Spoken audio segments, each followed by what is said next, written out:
Welcome to the deep dive.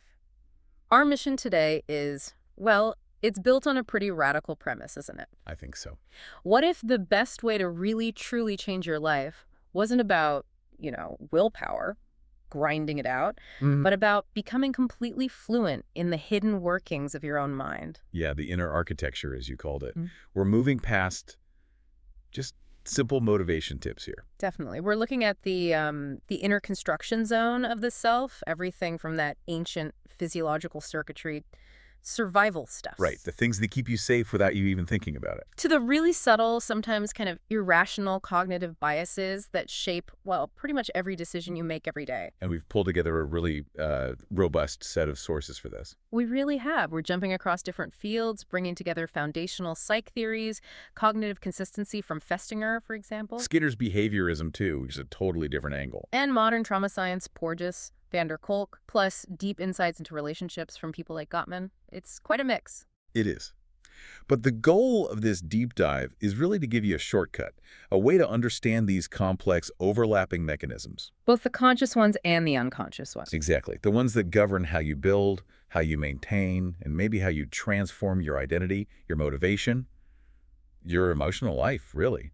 And we promise some, I think, genuinely surprising insights along the way. Oh, for sure. We're going to unpack why every single thing you do is, well, literally a measurable vote for the kind of person you're becoming.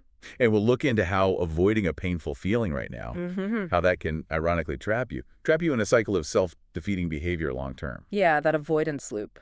And then there's one of my favorites, that truly strange connection between, say, a discount price tag on medicine Yeah, and how well it actually seems to work for pain relief. it sounds unbelievable, but the data is there. It's a stunning example of the mind-body link.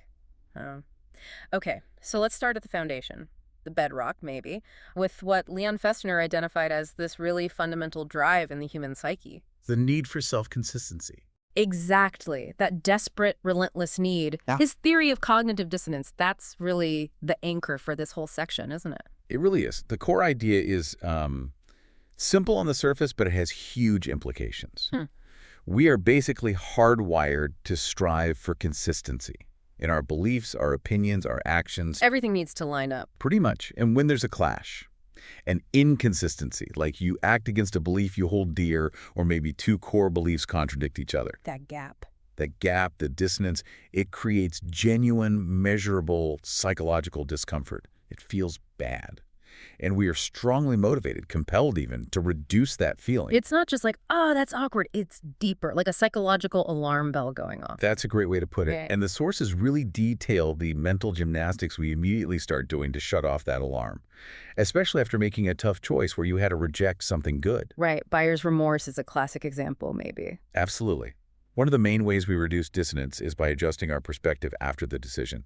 So think about buying a car. You signed the papers for the sensible, fuel-efficient sedan, let's call it A, and you rejected the fun, maybe less practical, sports car, B. Got it. Immediately, almost unconsciously, you start emphasizing the positives of A. It's so safe, reliable, great mileage, and you start minimizing the negatives of B. Oh, the insurance would have been crazy, terrible gas mileage anyway. You're boosting the thing you chose. You amplify the good parts of your choice, and you downplay or minimize the good parts of the thing you rejected. Yeah. You make the choice seem more obvious in retrospect than it probably was at the time. That makes total sense. It's like justifying it to yourself, making peace with the decision. But what if the choices were really, really similar, say, two almost identical sedans? Ah, good question. Mhm. Then we tend to engage in what Festinger called establishing cognitive overlap. Overlap. Yeah. If the two options were very close, we unconsciously focus on their similarities, their common ground. We create a more cohesive context. So instead of seeing them as like opposites you had to choose between. Right. You frame them as being on the same spectrum. Maybe both cars fulfilled your core need for reliable transport. So rejecting B feels less painful because A was, similar enough. It just smooths out that psychological bump from making the choice. Less conflict. Okay, that's subtle but powerful. What I find really potent, though, is how this whole drive for consistency messes with the information we take in. It seems like dissonance doesn't just tidy up past decisions. It actually filters what we let in now. Oh, absolutely. Dissonance is a huge engine for information management. When we're feeling that internal conflict, that discomfort, Mm. we become active seekers. We look for information that confirms our existing views, our current attitudes. Why? Because that information reduces the discomfort. It feels good mentally. It validates us. And the flip side. The flip side is we actively, though often unconsciously, filter out or avoid information that might introduce more dissonance, information that challenges our view. That sounds exactly like confirmation bias. It's the psychological mechanism right underneath confirmation bias. It explains why challenging someone's core belief often just makes them dig their heels in deeper. They're not just being stubborn. They're defending their internal consistency, avoiding that mental pain. Wow. Okay. So this is why it's so hard to shift long-held views on big things, politics, social issues, even when there's strong evidence against them. Exactly. The cognitive cost of changing that core belief feels higher, more uncomfortable than the cost of just rationalizing away or ignoring the contradictory information coming in. Protect the system at all costs. Pretty much. But here's maybe the most surprising, really counterintuitive finding from Festinger's early work. Yeah. It relates to forced compliance. Forced compliance. Yeah. Where doing something externally, maybe because you have to, actually forces an internal shift in belief. Okay, you have to be talking about the famous $120 experiment here. Let's unpack that one, because it seems crucial for understanding how change can happen from the outside in. That's the one. So participants did this incredibly boring, repetitive task. Pegs on a board, turning them, that kind of thing. Really dull. Right. Afterwards, the experimenter asked them to do him a favor. To tell the next participant waiting outside that the task was actually really interesting and fun. Basically, to lie. Okay, so they're asked to lie about a boring task. Yes. Now here's the key manipulation. Some participants were offered $20 to tell this lie. Back then, that was a decent amount of money, a high incentive. A good reason to tell a white lie. Exactly. Others were offered only $1, a very low incentive, almost nothing. Okay, high incentive, $20 versus low incentive, $1. And what happened to their actual opinions of the boring task afterwards? This is where it gets fascinating. The people paid $20. Yeah. The high incentive group, they experienced very little dissonance.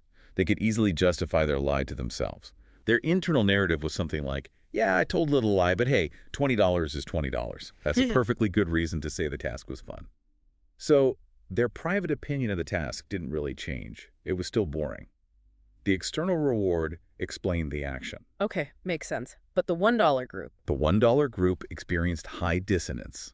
Think about it. I just lied to someone, telling them this mind-numbing task was fun, and I did it for a lousy dollar. Yeah, that feels inconsistent. Why would I do that?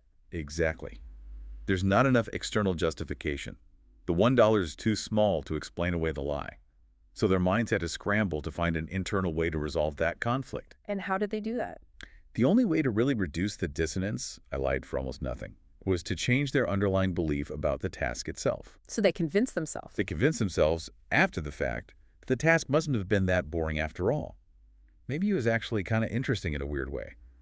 Their conclusion became, I must have actually believed on some level that the task was interesting. Otherwise, why would I have said so for just $1? Wow. So the external act of saying it was fun literally forced a change in their private internal opinion. Precisely. Especially because the external incentive was so weak. It's a powerful demonstration of how behavior can come first. And beliefs can shift to align with that behavior. Action precedes belief. That's a really powerful link. Change the action, even under slight pressure, and the belief system might just reorganize itself to catch up. Which leads us perfectly into thinking about identity proactively, right? The work on habits. It feels like leveraging that same action-first principle. Absolutely. That's where James Clear's work comes in so nicely. He talks about 3 levels of change. Most people, he argues, focus on level 1, changing outcomes. Like the results. Losing 10 pounds, getting a promotion. Right. Some people get a bit deeper and focus on level 2, changing processes, the systems, like setting up a workout routine, improving your sales script. Okay, systems thinking. But Clear argues the deepest, most lasting, most effective change happens at level 3, changing your identity, changing the fundamental beliefs you hold about yourself. Because identity isn't fixed. Exactly. He argues it's not this static thing you're born with. It emerges directly from your habits, from your actions. So the most effective way to change isn't to focus on what you want to get, but on who you wish to become. So if you want to be a healthy person, You start adopting the habits of a healthy person. You ask yourself, what would a healthy person do in this situation? And then you do that. And this is where that really memorable idea comes in the power of votes. Yes. Every single action you take, no matter how small, is essentially a vote cast for the type of person you wish to become. Can you give an example? Sure. If you want to be a writer, but you feel overwhelmed, just spending 5 minutes writing one single sentence this morning, that's a vote. A vote for the identity of writer. Okay. If you choose to take the stairs instead of the elevator, even just once, that's a win for the identity of fit person. I like that framing. It reframes slip-ups too, doesn't it? If you miss a workout, it's not like you failed completely. Right. It's not catastrophic failure. You just cast one vote, maybe, for unhealthy person that day. The goal isn't perfection. It's simply to make sure that over time, the tally of positive votes, the votes for the identity you want, overwhelmingly outweighs the negative ones. You just need a majority. You just need the evidence to stack up in favor of your desired identity. That's the key. Identity, in this view, is the result of constantly editing and upgrading those underlying beliefs based on the actions you take. And when you link the action directly to the identity. The decision often becomes easier. It's less about willpower. A healthy person doesn't constantly have to force themselves to eat vegetables. A healthy person is the kind of person who eats vegetables. It's part of who they are. That internal consistency between action and identity simplifies the choice and helps you kind of automatically deflect options that would derail your progress. Okay, so we've laid out how identity is kind of built on this foundation of consistency, reinforced by these habitual votes. Now let's talk about what actually gets those votes moving in the first place. Motivation. For a long time, the main model was all about external control, right? The carrot and the stick. Yeah, classical economics, especially, really relied heavily on this idea of homo economicus, this sort of fictional, perfectly rational being driven only by external incentives, mostly financial, always maximizing wealth. The economic robot. Pretty much. Yeah, right. But, behavioral science, psychology, they've shown again and again that model is just inadequate. It doesn't capture the richness of human motivation. Daniel Pink introduced this contrasting idea, homo economicus maturis. Mature economic man. Right, someone who recognizes the absolutely critical importance of intrinsic motivation. Things we do because they're interesting, challenging, or contribute to something bigger than ourselves. So true long-term engagement, the kind that fuels those identity votes consistently, relies on things like autonomy, mastery, purpose. Not just external rewards. Those can even backfire sometimes. And we can actually see this conflict playing out physiologically, can't we? Based on the research into how our brains react to external rewards like money. We can. The anticipation of getting something like a cash prize or even just winning points in a game triggers this significant dopamine surge. Dopamine, the feel-good chemical. Well, it's often called that, but it's maybe more accurately the brain's anticipation or salience chemical. It flags things as important, motivating us to pursue them. And this surge happens specifically in an area called the nucleus accumbens. Okay.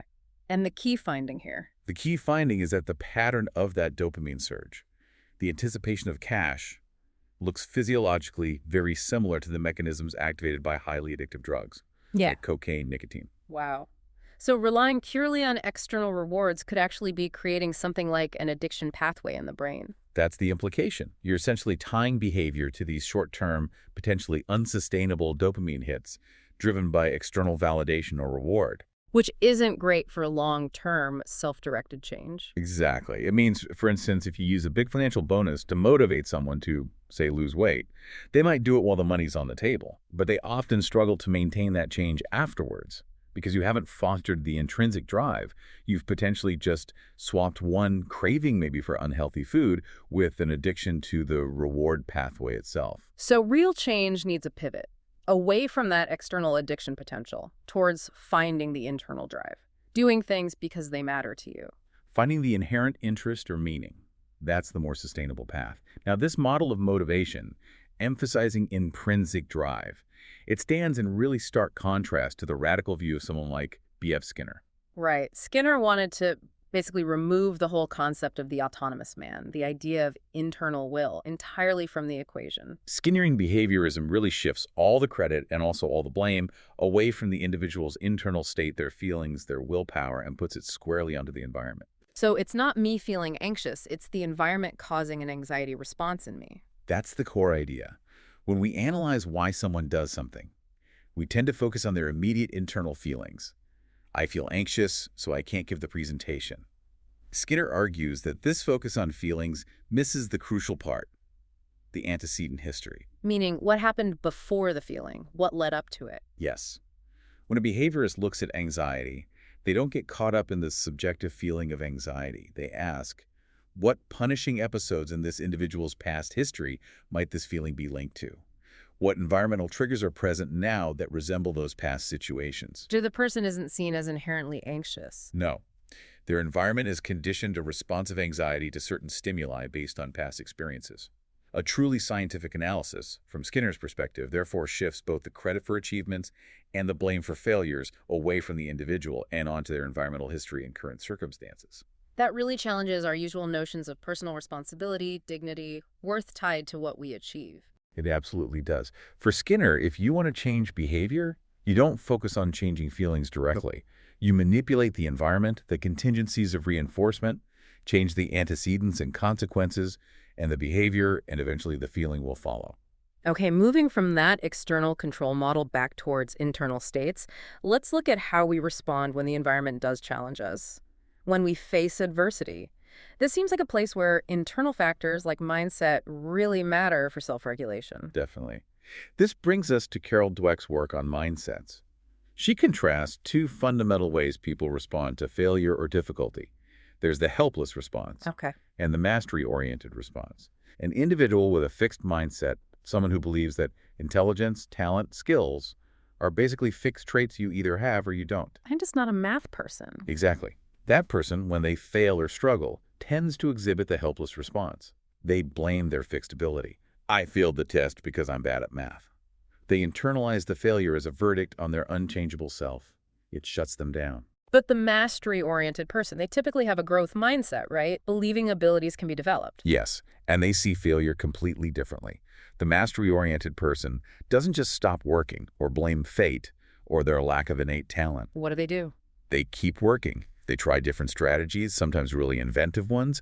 They see setbacks not as proof of their inadequacy, but as guideposts, information. Like feedback. Exactly. Yeah. Feedback on what's not working yet. Their internal narrative is something like, okay, I failed that math test. That means the study strategy I used wasn't effective. What can I try differently next time? That core belief in the possibility of change is a profoundly powerful self-regulating mechanism. Difficulty becomes part of the path to mastery, not a reason to quit. That idea of efficient effort, even in the face of difficulty, is mirrored beautifully in the concept of flow, isn't it? Where peak performance feels almost effortless. It is. The flow state, described by Mihaly Csikszentmihalyi, is this fascinating paradox. You'd assume that tackling the most challenging tasks, complex problem-solving, high-level athletic performance, intricate creative work, would require maximum mental strain, right? Your brain working overtime. Yeah, maximum effort. But when someone is truly in a state of flow, they're often executing these incredibly demanding tasks with what feels like a minimum expenditure of mental energy. It feels smooth, automatic, effortless, and EEG readings actually confirm this. The brain quiets down. The brain literally quiets down, particularly the prefrontal cortex, the part involved in conscious control and self-monitoring. It's less active during flow. Why would it quiet down when you're doing something really complex like playing a difficult piano piece or deep coding? Because the skills involved are so well rehearsed, so deeply learned, that the underlying neural circuits are operating at peak efficiency. Think of it like a finely tuned engine running smoothly and coolly, doing its job without any wasted energy or friction. There's no need for that constant internal editor or second guessing that usually accompanies difficult tasks. So the automaticity takes over. Right. Flow happens in that sweet spot where the challenge of the task perfectly matches the individual's skill level. If the challenge is too high for your current skills, you feel anxiety. If your skills far exceed the challenge, you feel boredom. Finding and staying in that dynamic balance is the essence of mastery and deep engagement. Okay, so we have internal drives, mindsets, flow, but there's a self-regulation problem that seems unique to our modern world, the sheer volume of choice. We're told more choice is always better, but the research paints a different picture. It really does. That's the core of Barry Schwartz's work on the paradox of choice. While obviously some choice is essential for autonomy and well-being, excessive choice often leads to negative consequences. Like, Things like increased regret, worrying about the choices you didn't make, more stress during the decision process itself. Unreasonably high expectations with so many options, surely one must be perfect. And in some cases, it can even contribute to clinical depression. Wow, depression. Especially, Schwartz argues, for individuals he identifies as maximizers. Maximizers versus satisficers. Exactly. Maximizers are people who are determined to make the absolute best possible choice in every situation. They need to examine all the options, gather all the data. Satisficers, on the other hand, tend to look for an option that is good enough, one that meets their core criteria, and then they stop searching. I can definitely relate to the maximizer trap. Spending an hour researching Bluetooth speakers to save maybe $5 and feeling stressed the whole time. Right. And the critical irony that Schwartz and others highlight is that having more options might sometimes lead to objectively better results. Maybe you do find that slightly superior speaker if you search long enough. But it often produces significantly worse subjective results. You feel less satisfied with the choice you made, more anxious about whether it was the right one, more prone to regret. The whole process of choosing, the opportunity itself, can start to feel like a burden rather than a privilege. We get more, but we feel worse about it. That subjective cost is huge. And thinking about how expectations and subjective perceptions shape our experience. That leads us to one of the most striking findings in this whole area, the price placebo effect. Ah, yes, Dan O'Reilly's work. It's really remarkable. The basic finding is that the perceived effectiveness, and sometimes even the actual physiological effectiveness of things like painkillers or cold remedies, can be significantly influenced by their price. Okay, wait.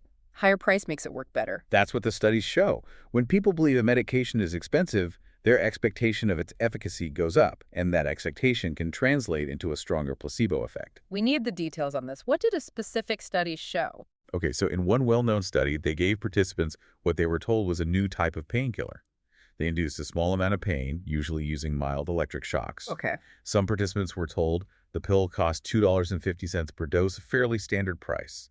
Others were told the exact same pill was available at a steep discount, costing only 10 cents per dose. Same pill, different price story. Identical pill. The results. Among those who thought they were taking the $2.50 pill, nearly all of them, something like 92%, reported significant pain relief. Pretty effective. But among those who took the same pill, believing it cost only 10 cents, the effectiveness dropped dramatically. Only about 61% reported relief. That's a huge difference, just based on the price tag. Just based on a price tag. Our brains seem to use price as a heuristic, a shortcut cue for quality or potency. Lower price unconsciously signals probably doesn't work as well. Wow. And here's a really interesting twist. This price placebo effect was particularly strong for people who reported having more experience with recent pain. The people who needed pain relief the most. Exactly. The people who presumably relied more heavily on pain medication actually benefited less from the discounted drug because their unconscious expectations, primed by the low price, undermine the drug's perceived and possibly even its actual performance through placebo mechanisms. It just shows how much our hidden expectations shape our reality, acting as this powerful, invisible self-regulation system. Okay, we've spent a good amount of time on the more cognitive layers, consistency, identity, motivation, choice, even pricing bias. Now we really need to go deeper, descend into the parts of our internal architecture that operate largely outside conscious logic. Right, the deep emotional core, the body's ancient survival programming. This is where we get into trauma science, isn't it? Particularly the work of Stephen Porges and his polyvagal theory, and also somatic approaches like Peter Levine's. Exactly. Porges gives us this incredibly useful framework for understanding the body's automatic hierarchical response to threat. He calls the underlying process neuroception. Neuroception. Not perception, but neuroception. What's the difference? Neuroception is the nervous system's non-conscious scanning of the environment for cues of safety or danger. It happens before conscious thought. It's faster than perception. It's what makes the hairs on the back of your neck stand up in a situation before your thinking brain has even identified a specific threat. It's the body's radar system. A very sophisticated one. And based on its instantaneous assessment, safe, dangerous, or life-threatening neuroception determines which of three primary neural circuits gets activated. And these circuits are arranged hierarchically, you said, based on evolutionary age. That's right. They evolved in sequence, from oldest to newest, and they tend to activate in reverse order when under threat. Level 1, the newest system phylogenetically, is the social engagement system. Okay, what does that involve? This relies on the myelinated ventral vagal nerve complex. It's linked to the muscles of the face, the voice, the middle ear. When this system is active, we're in a state of calm safety. We feel connected. Our voices are melodic. Our facial expressions are relaxed. We can easily pick up on social cues from others. It facilitates connection, which is our primary safety strategy as mammals. That's our baseline safe and social state. Ideally, yes. But if neuroception detects cues of danger, The system shifts down. it drops down the hierarchy to level 2, the sympathetic nervous system. This is the classic fight-or-flight response. Mobilization, heart rate up, muscles tense, ready for action, high energy expenditure. Okay, fight or run. But what if that's not possible? What if the threat is overwhelming or you're trapped? If fight or flight is deemed futile or too dangerous, the nervous system activates the third and most ancient response pathway. This must be the dorsal vagal complex. That's it. This involves the unmyelinated dorsal vagal nerve. It triggers immobilization or freezing, sometimes shutdown or collapse. It's metabolically conservative, heart rate slows dramatically, breathing becomes shallow, pain thresholds might rise. It's essentially the reptile brain's last resort. Play dead, conserve energy, hope the threat passes. Understanding this hierarchy seems crucial for self-regulation. Like, chronic anxiety might just be one of these systems being stuck in the on position. Precisely. Or bouncing erratically between them. Someone might be stuck in sympathetic hyperarousal, anxiety, panic, or dorsal vagal shutdown, depression, numbness, disconnection, or flip between the two. Healing often involves helping the nervous system regain the flexibility to move fluidly between states and return to that ventral vagal state of social engagement and safety. And this connects directly to Peter Levine's view of trauma, right? If the body gears up for one of these defensive responses, fight, flight, or freeze, but the action gets blocked or interrupted, Then the massive surge of survival energy that was mobilized for that action gets trapped in the nervous system. Levine views trauma not primarily as a mental disorder, but as a biological process gone awry, an incomplete physiological response. so the energy, the adrenaline, the cortisol, the muscle tension needed for escape or defense, it doesn't get discharged. It remains stuck, stored in the body's tissues, potentially for years or decades, contributing to all sorts of physical and emotional symptoms. Healing, from this somatic perspective, requires finding ways for the organism to finally complete that instinctual defensive action safely. How does that happen? It might involve allowing the body to experience the tremors or shaking that should have happened, making the micro movements of escape that were impossible at the time, or discharging the bound energy through crying, sound, or other physical expressions, all within a context of present-day safety. And if that energy doesn't get discharged, one common coping mechanism mentioned is dissociation. Yes. Dissociation is a profound defense mechanism used to mentally escape situations that are physically inescapable and psychologically overwhelming.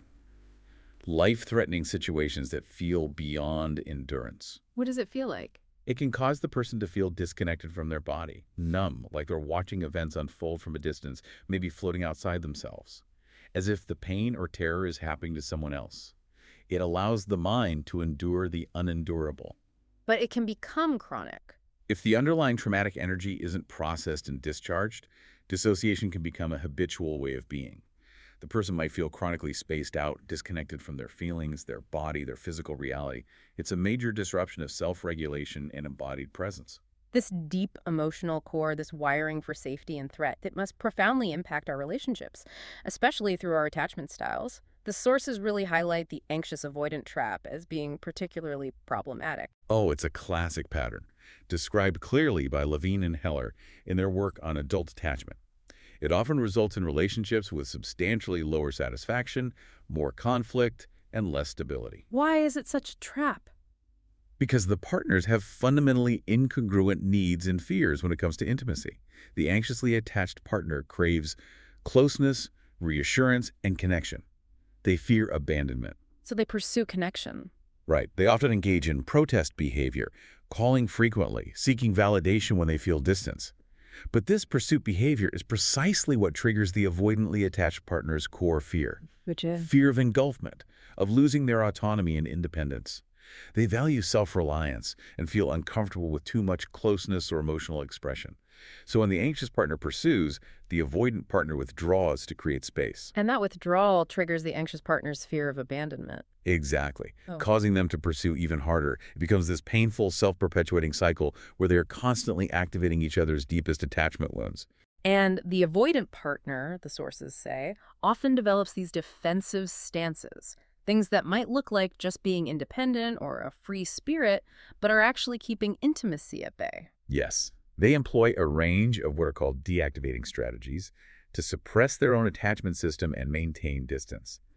Some are obvious, like literally acting busy, being emotionally unavailable, keeping secrets, physically withdrawing during conflict. Okay. But some are more subtle and internal, like the chilling effect. The chilling effect. This is when things are going well, maybe a new relationship feels really promising, lots of connection, and then suddenly the avoidant person starts to feel, well, chilled.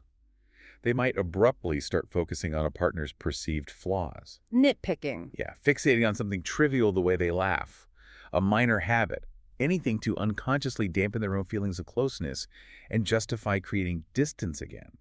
It protects them from feeling too vulnerable or dependent. And the sources also mentioned the Phantom X as a powerful deactivating strategy. Yes, the Phantom X. This involves idealizing a past partner, even one who was clearly unsuitable, unavailable, or where the relationship ended badly. How does that work as a strategy? By keeping this idealized ghost mentally present, it serves as a barrier to intimacy in the current relationship. Any new potential partner inevitably falls short when compared to this perfect, unavailable phantom. It effectively blocks real closeness and commitment by setting an impossibly high standard based on a fantasy from the past. It keeps vulnerability safely locked away. Wow. These are deep, often unconscious patterns. Which brings us to the structure of the unconscious itself. Thinkers like Jung and Adler explored these concepts that help frame these forces influencing us from below our conscious awareness. Right.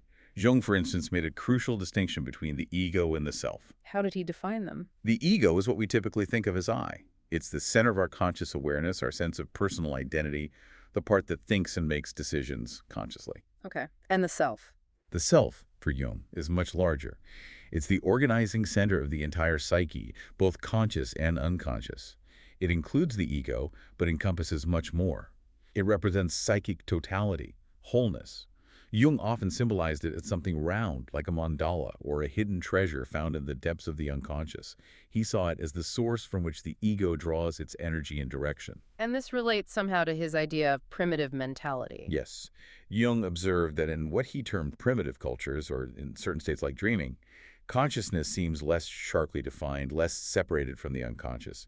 The individual doesn't necessarily assert, I am thinking this thought. How do they experience it? It feels more like something thinks in me. The thought, the image, the impulse feels like it arises spontaneously from a source outside the conscious ego. This points to the idea that much of what drives us, our deep instincts, our gut feelings, our creative insights, originates in this broader, unconscious psychic reality that operates with its own intelligence. The archetypes, for Jung, are like the inherent patterns through which this unconscious self experiences and shapes reality. Okay, so Jung is focused on this deep, holistic unconscious. Adler, meanwhile, had a different focus, particularly on how neurotic individuals maintain a distorted view of the world. Adler focused more on the individual's style of life, their goal-oriented striving, often rooted in early childhood experiences of perceived inferiority. The neurotic individual, Adler argued, maintains a mistaken picture of the world, a biased, subjective view by actively filtering reality. How do they filter it? They tend to eliminate, ignore, or radically reinterpret any impression or experience that doesn't fit with their early adopted attitude or fictional final goal, often a compensatory striving for superiority or perfection. So anything that contradicts their script gets thrown out. Or twisted to fit. These inconvenient truths, these contradictory experiences, are stripped of their objective meaning. They become these sort of not understood elements floating around in the psychological life, robbed of their power to challenge the mistaken worldview. The neurotic person, Adler believed, maintains their fictional world only with the help of these carefully filtered supportive impressions, which prevents them from developing genuine social interest and engaging with reality as it is. Okay, so we've built up this picture of the individual as this really complex system driven by needs for consistency, shaped by habits, influenced by unconscious forces, wired for survival. Now, we need to place that complex individual back into the social world. And according to Freud, society itself is a major source of our psychological pain. Freud was quite clear on this. He argued that we often fail to recognize just how much our suffering stems from the inadequate or overly demanding nature of our social institutions, the family structure, the state, the cultural norms that regulate our relationships. You blame ourselves instead. We often turn inward, We suspect there's something wrong with us, with our own psyche or character, when really the problem might lie in the unreasonable demands or inherent flaws of the social system we're embedded in. And a civilization, through what he called the cultural superego, imposes these ethical demands on us that he saw as fundamentally, well, unpsychological. The Right. classic example he used was love thy neighbor as thyself. Right. Freud subjected that commandment to a pretty stern psychological analysis. He essentially argued it's impossible to fulfill consistently Why impossible? because it makes a fundamental error. It assumes that the conscious, rational ego has, or should have, absolute power over the instinctual, often aggressive drives of the id. Which Ford thought was just not true. He saw it as a psychological impossibility, trying to force the ego to completely suppress natural human aggression, which, paradoxically, civilization also relies upon for its own defense, places an unrealistic and ultimately damaging burden on the individual. It ignores the biological reality of our drives. So trying to live up to it leads to problems. It provokes neurosis, guilt, or unhappiness. Freud argued there are inherent biological and psychological limits to how much we can control the id, even in so-called normal people. The commandment also conveniently ignores the fact that sometimes our neighbor isn't particularly worthy of love, and our self-preservation instincts or even just basic discernment might rightly tell us to keep our distance or defend ourselves. That really sets up a huge internal conflict for people living in society. We're biologically limited in certain ways, but culturally coerced into pretending we're not. How do we find a healthy path forward then? Well, Adler, coming from a different perspective than Freud, but also deeply concerned with social life, offered a potential solution: the development of social interest. Social interest, what did he mean by that? Adler emphasized that humans are fundamentally social beings. We have a long period of childhood dependency. We evolved to cooperate for survival. Given these biological realities, social interest, which is a feeling of community, a sense of belonging, a genuine concern for the welfare of others, isn't just a nice ideal. It's the necessary psychological compensation for our individual weaknesses and vulnerabilities. It's how we survive and thrive together. Exactly. For Adler, the degree of someone's social interest was basically the barometer of their psychological health and normality. It's the recognition that our problems are interconnected and that cooperation and contribution are essential for both individual and collective well-being. And when that social interest is lacking, or when communication breaks down within our social units like families, things can get pretty chaotic and painful. This seems to be where having some kind of shared framework can help with self-regulation in relationships, like the parent-adult-child model from transactional analysis. Yes, the PAC model, developed by Eric Berne, provides exactly that: a simple, standardized language to help people understand and bring order to what can often feel like chaotic emotional exchanges. Can you break down the PAC states? Sure. The model proposes we operate from three primary ego states. The parent ego state contains the attitudes, beliefs, and behaviors we learn from our parents or other authority figures. It can be nurturing or critical. The child ego state holds our feelings, impulses, and experiences from our own childhood. It can be spontaneous and fun or fearful and rebellious. And the adult ego state is our rational, objective self. It deals with reality testing, gathering information, and making logical decisions in the present. Okay, parent, adult, child. How does knowing this help? It helps us analyze the transactions between people. Are they complementary, v.g. adult to adult, or are they crossed? Example, someone asks an adult question but gets a critical parent response. Identifying which ego state is speaking and which state the other person is responding from can illuminate why communication is breaking down. The sources mention using it with teenagers and parents, which seems like a classic communication minefield. Absolutely. A common pattern is a cross-transaction. The teenager might ask a simple adult question seeking information. Where are my keys? The parent, maybe stressed, responds from their critical parent state. Why do you always lose things? You should be more responsible. Instant conflict. Right. The PAC model helps both parties potentially recognize what's happening. The parent might realize they're reacting from old programming, not the present situation. The teenager might learn to respond from their adult state, okay, but I still need to find them now, rather than immediately jumping into their rebellious child state. So it creates space for a different kind of conversation. It allows them to maybe realize they both have a child ego state with its own painful recordings or unmet needs, and perhaps shift into an adult-to-adult discussion about the actual problem, finding the keys, creating a system for keys, rather than getting stuck in blaming and defending. It facilitates discourse beyond just demands and accusations. That shift towards adult-to-adult communication, especially during conflict, sounds very much aligned with John Gottman's extensive research on what makes relationships, particularly marriages, succeed or fail. What did he find was the absolute core? It boils down to something surprisingly simple yet profound. Friendship. Friendship in a marriage. Deep, abiding friendship. Gottman's research, observing thousands of couples over decades, found that happy, enduring marriages are fundamentally based on mutual respect, enjoyment of each other's company, and what he calls turning toward each other in everyday moments. Turning toward. What does that look like practically? It's not about grand, sweeping romantic gestures. It's about the micro moments. It's about responding positively to your partner's small bids for connection or attention throughout the day. Like what kind of bids? It could be anything. Your partner sighs. Do you ask what's wrong? Turning toward. Or ignore it, turning away. They mention remembering an appointment you have that's turning toward.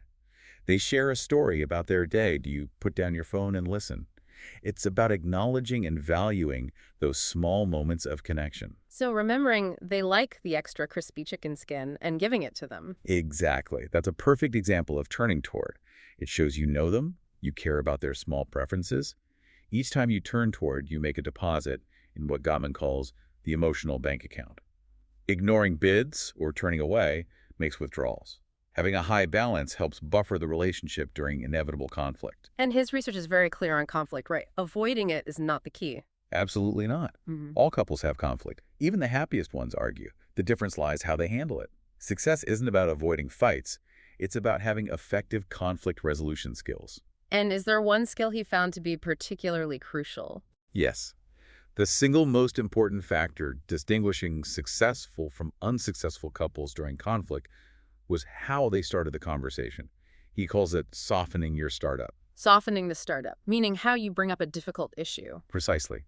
It means approaching a sensitive topic gently, without blame, criticism, or contempt. Contempt being the most corrosive of what he calls the four horsemen of relationship apocalypse. Okay, let's get really concrete here. Give us an example of a harsh startup versus a soft startup. This seems like incredibly practical self-regulation in a relationship. Okay, imagine you feel neglected by your partner at social events.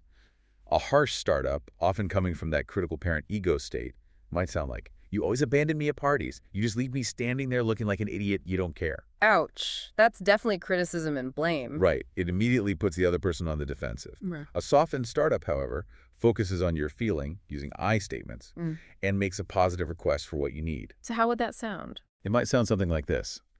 You know, when we're at parties, sometimes I start to feel anxious or lonely when we get separated for a long time. Expressing feeling without blame. I was wondering, maybe tonight, could we make a plan to just check in with each other every, say, 20 minutes or so? That would really help me feel more connected. Ah, okay. It's focused on your experience and a specific positive future action. Exactly. You state your feeling, you state your need, and you make a gentle request.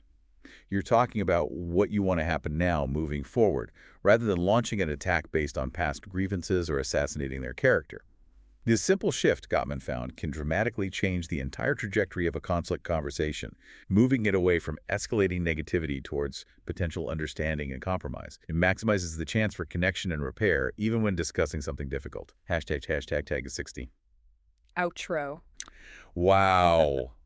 We have covered a huge amount of ground today, really journeyed from the microscopic psychological need for cognitive consistency. All the way out to the practical mechanics of making a relationship work day to day. Yeah. It feels like we've seen that mastery, well-being, positive change, they really come from understanding how these incredibly complex internal systems operate, don't they? I think that's the core takeaway.